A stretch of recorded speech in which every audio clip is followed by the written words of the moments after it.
오늘 우리에게 주신 하나님의 말씀은 이사야 43장 18절에서 21절과 빌립보서 3장 12절에서 16절 말씀입니다. 너희는 이전 일을 기억하지 말며 옛날 일을 생각하지 말라. 보라, 내가 새 일을 행하리니 이제 나타낼 것이라. 너희가 그것을 알지 못하겠느냐. 반드시 내가 광야의 길을 사막의 강을 내리니 장차 들짐승 곧 승냥이와 타조도 나를 존경할 것은 내가 광야의 물을 사막의 강들을 내어 내 백성 내가 택한 자에게 마시게 할 것임이라. 이 백성은 내가 나를 위하여 지었나니 나를 찬송하게 하려 함이니라. 내가 이미 얻었다 함도 아니요 온전히 이루었다 함도 아니라 오직 내가 그리스도 예수께 잡힌 바 된 그것을 잡으려고 달려가노라. 형제들아, 나는 아직 내가 잡은 줄로 여기지 아니하고 오직 한 일, 즉 뒤에 있는 것은 잊어버리고 앞에 있는 것을 잡으려고 표대를 향하여 그리스도 예수 안에서 하나님이 위에서 부르신 부름의 상을 위하여 달려가노라. 그러므로 누구든지 우리 온전히 이룬 자들은 이렇게 생각할지니 만일 어떤 일에 너희가 달리 생각하면 하나님이 이것도 너희에게 나타내시리라. 오직 우리가 어디까지 이르렀든지 그대로 행할 것이라. 오늘 이 말씀에 많은 은혜 받으시기 바랍니다. 제가 볼 때 가장 그리스도에게 중요한 것은 저는 고백이라고 생각합니다. 그냥 말로 하는 어떤 종교의식을 따라하는 고백이 아니고 자기의 삶이 녹아진 고백은 힘이 있습니다. 우리 고백이라는 것이 언제 힘을 얻는가 하면 분명하게 전할 때 힘을 얻습니다. 저는 고백은 힘이 있어야 된다고 생각합니다. 귀를 기울일 수 있어야 한다고 생각합니다. 귀를 기울여 듣는 사람에게 그 마음에 와 닿는 고백이 돼야 한다고 생각합니다. 귀를 기울였는데 들리지 않으면 그것도 좋은 고백이 아니죠. 그래서 저는 우리 믿음의 고백은 아주 선명한 목소리로, 그 다음에 다른 사람의 목소리가 아니라 자기 목소리로, 다른 사람이 들을 수 있도록, 다른 사람이 이해할 수 있도록 해야 한다고 분명하게 말씀을 드렸습니다. 여러분, 한 사람 한 사람이 서 있는 자리에서 나의 목소리로 선명하게, 흔들리지 않고 선명함이 있고 또 이해할 수 있고 들을 수 있도록 말할 수 있어야, 그래야 저는 복음이 역사한다고 생각합니다. 사도행전이 우리에게 그걸 너무 잘 보여주고 있고 바울의 서신서들이 우리에게 잘 보여준 거죠. 주님 보시기에 당당하고 자랑스러운 그러한 사람들이 되시면 좋겠습니다. 저는 이것이 성경이 우리에게 일종의 기대하는 바라고 생각합니다. 성경이 우리에게 원하는 바라고 생각합니다. 에베소서 2장 10절은 우리가 그가 만드신 바라, 이렇게 개역은 조금 두리뭉실하게 해석하고요. 표준세 번역은 우리는 하나님의 작품입니다, 이렇게 해석합니다. 우리가 하나님의 작품이라면 이 작품을 만든 분이 우리를 보실 때 또 어떤 특별한 뜻을 가지고 선한 목적을 가지고 정말 유능하고 창조적인 그러한 작가가, 창작가가 우리를 작품처럼 만들었다면 좀 나중에 그 인생 전체를 저울에 달아볼 때 좀 흐뭇하고 좀 자랑스럽게 여기는 우리 인생들이 다 그런 인생이 되기를 원합니다. 그리스도인에게는 고백이 참 중요합니다. 저는 이 고백이 나의 믿음의 단계, 가시로 얘기하면 나의 실제 지금의 모습을 그대로 드러나게 하기 때문에 중요해서 여러분에게 이것을 계속 부과합니다. 가시라는 주제 때문에, 혹은 고난이라는 주제 때문에 누구에게나 가시가 있고 누구나 현재 짊어지고 있는 고통이나 고난이나 어려움이 있기 때문에 제가 새벽에 설교를 한 다음에 여러 경로로 피드백을 받습니다. 우리의 인생이 가치 있는 것은 정말 전능하신 하나님께서 우리 인생을 다듬기 때문입니다. 마치 모든 보석은 돌입니다. 돌 가운데서 보석의 가치가 있는 것들을 장인이 끄집어내서 그것을 또 가치 있는 작품으로 세공할 때, 만들어갈 때 보석이 진가를 드러내는 것입니다. 하나님의 중요한 도구 중에 하나가 고난, 시련, 어려움, 이런 것들입니다. 이것을 우리는 무엇을 통해서 잘 볼 수 있는가 하면 이스라엘이라는 한 선택된 사람들을 통해 볼 수 있습니다. 구약의 이야기입니다. 저는 오늘 여러분들이 우리가 함께 늘 읽던 본문 중에서 15절 말씀을 좀 기억하시면 좋을 것 같은데요. 표준세 번역이 이렇게 되어 있습니다. 누구든지 성숙한 사람은 이와 같이 생각하십시오. 성숙한 사람에 여러분들이 빨간 줄을 좀 그셔야 되겠죠. 여러분이 무엇인가를 달리 생각하면, 전 표준세 번역이 번역을 잘했다고 생각합니다.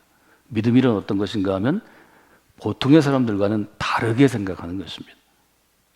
다르게 생각하는 것을 저는 New Perspective, New Interpretation이라는 전문적인 신학 용어로 설명을 해드렸습니다. 다르게 생각하는 것입니다. 너는 나와 달라. 그 사람들은 우리와는 달라. 그 사람들은 남달라. 다르게 생각하는 것. 다르게 생각하는데 그 다르게 생각하는 것이 하나님이 보시는 퍼스펙티브고 하나님이 보시는 인터프리테이션일 때, 하나님의 관점, 하나님의 시각, 하나님의 교훈 안으로 녹아져 들어갈 때, 그때 우리에게도 그 하나님의 지혜나 신비나 하나님의 마음을 열어 보여주십니다.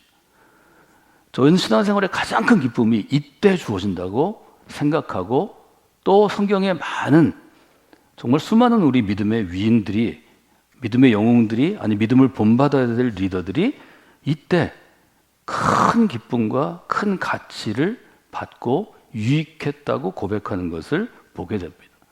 저는 여러분들이 성곽교 믿음의 공동체에서 저와 함께 또 우리 팀들과 함께 신앙생활을 하시면서 다르게, 남들과는 달리 바라보시고 남들과는 달리 생각하시기를 원합니다. 너무 중요한 것입니다. 이렇게 하지 않으면 모든 사람은 10년 이상 같은 자리에 앉아 있고 10년 이상 같은 밥을 먹고 10년 이상 같은 일을 하면 매너리즘에 빠집니다. 변화가 없습니다. 새로워지지 않습니다. 날로 날로 썩어갑니다. 부패합니다. 이사야는 그렇게 살아가는 이스라엘 사람들에게 하나님의 백성이라는 선민의식, 선택되었다는 의식 가운데 있는 사람들에게 하나님이 우리에게만 토라, 모세 율법을 주었다고, 하나님의 교훈을 주었다고 생각하는 사람들에게 도전을 줍니다.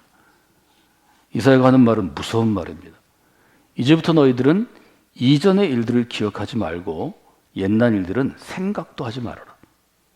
이스라엘에게 자랑거리는 옛날의 일들입니다. 하나님이 우리를 선택하신 것, 믿음의 조상 아브라함을 통해서 족장시대를 거쳐서 우리와 함께 하신 것, 이 모든 것들이 자랑이었는데 그 자랑을 이제는 포기하라는 것입니다. 이사야서의 배경은 주전 6세기에 바벨론 땅에 살던 유다 백성들, 이스라엘 사람들에게로 올라갑니다.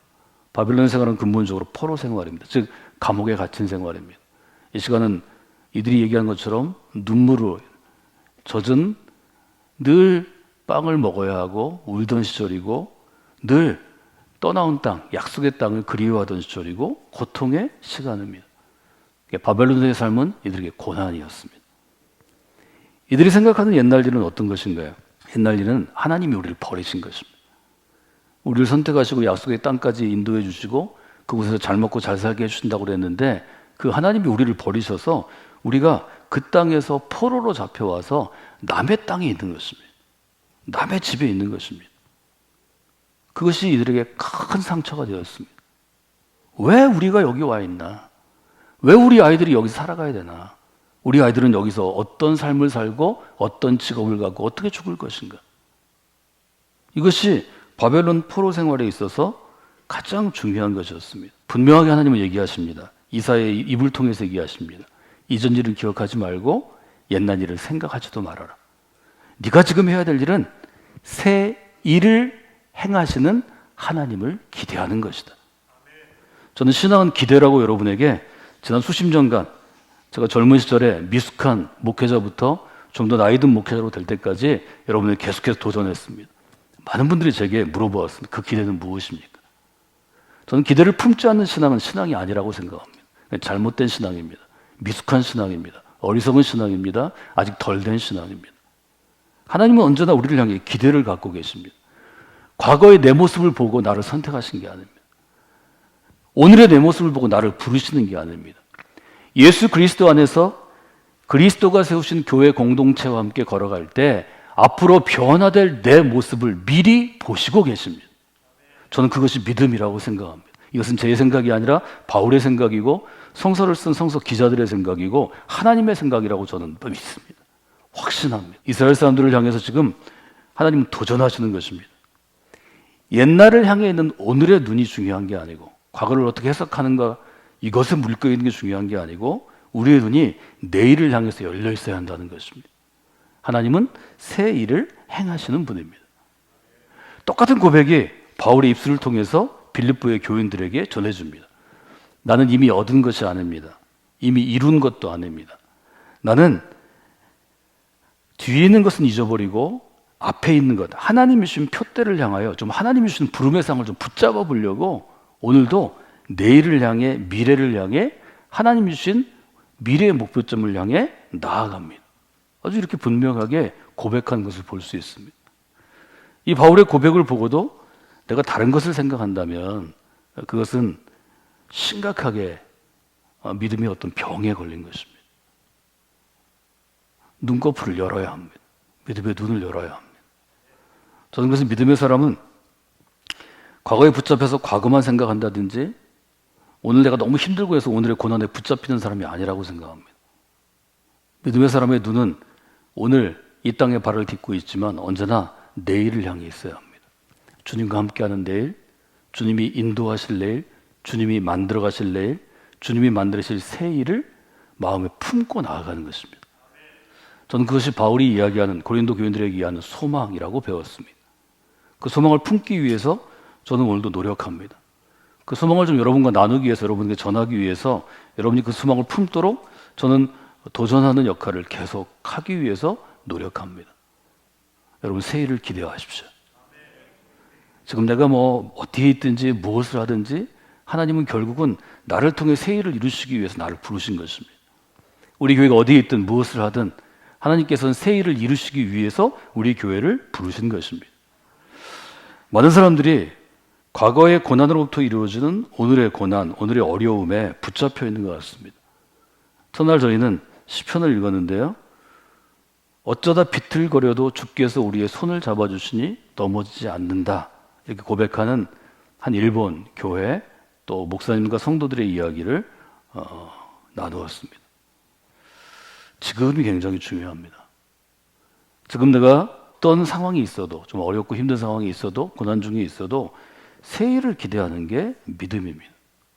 믿음 없는 사람은 그 고난의 무게에 짓눌려서 좌절하고 포기하고 원망하고 불평합니다.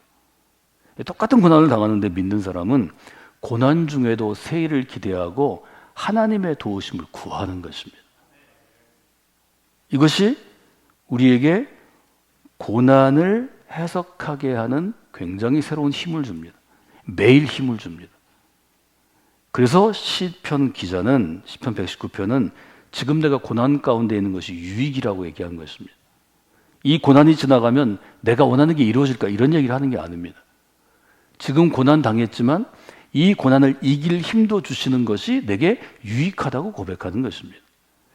지금 굉장히 어렵고 힘들지만 앞으로도 어떻게 될지 모르지만 그래도 새로운 일을 행하실 것이라고 기대하는 것이 지금 내게 힘이 되어 있기 때문에 그게 유익이라고 지금 고백하는 것입니다. 이것을 새로운 마음, 새로운 관점, 새로운 해석이라고 저는 여러분에게 좀 짧은 용어로 기억하기 쉽게 정리해 드렸습니다. 우리말로도 기억하시고 또 영어가 익숙하신 분들은 영어로도 기억하시면 좋을 것 같습니다. 그래서 믿음은 우리를 새로운 존재로 만드는 것입니다. 예수님을 믿을 때 우리가 정말 회심했다고 고백할 때 은혜를 받았다고 고백해서 은혜를 체험하고 고백할 때 그때 새로운 존재가 된다고 생각하는데 하나님은 매일매일 우리를 새롭게 만들어 가십니다. 그래서 우리가 깨어 있어야 하는 것이고 성경이 얘기하는 것처럼 오늘도 하나님의 얼굴을 바라보며 하나님의 영광을 기대하며 은혜의 보좌 앞으로 나아가게 하는 것이고 그리스도의 십자가 그 길을 따라가며 주님과 동행하려고 노력하는 것입니다. 여러분 이 일에는 실패가 없습니다. 이 일은 최종의 끝이 이 길의 끝은 하나님이 보장해 주시는 길입니다. 여호와께 내 인생을 맡겨라. 여호와를 의지하면 그분께서 이루어 주실 것이다. 저는 이 시편 37편의 5절의 9절을 아주 아이들이 어릴 때부터 우리 교회 가운데서 수백 번 듣도록 계속해서 강조합니다. 그것이 우리를 살리는 힘이 되기 때문입니다. 즉 우리의 생명이 되기 때문입니다. 그리고 요한복음은 그것을 죽지 아니하고 없어지지 아니하고 사라지지 않는 영원히 이어지는 영원한 생명이라고 용어로 아주 분명하게 규정을 합니다. 우리는 그 영원한 생명 가운데 있는 사람들이고 영원한 생명을 누리는 사람들입니다. 그러기 위해서 여러분들이 새로운 마음을 매일 품으셔야 합니다. 하나님 오늘도 제게 새로운 마음을 주시기를 원합니다. 오늘도 제 눈을 여셔서 새로운 눈을 주시기를 원합니다. 그 새로운 눈으로 오늘의 나와 내일의 나를 기대하며 제가 고백하고 해석하게 하여 주시옵소서. 여러분 이 마음을 품으면 오늘의 모든 삶이 여러분에게 큰 유익, 한국교회가 그토록 원하는, 우리가 그토록 원하는 하나님의 축복이 될 것입니다. 이 하나님의 축복은 새로운 마음, 새로운 눈, 새로운 해석을 통해서 우리에게 가까이 옵니다. 오늘도 그 새로운 마음과 새로운 눈과 새로운 해석이 여러분을 자유케 하고 여러분을 복 있는 삶으로 이끌어 주시기를 주님의 이름으로 축원해 드립니다.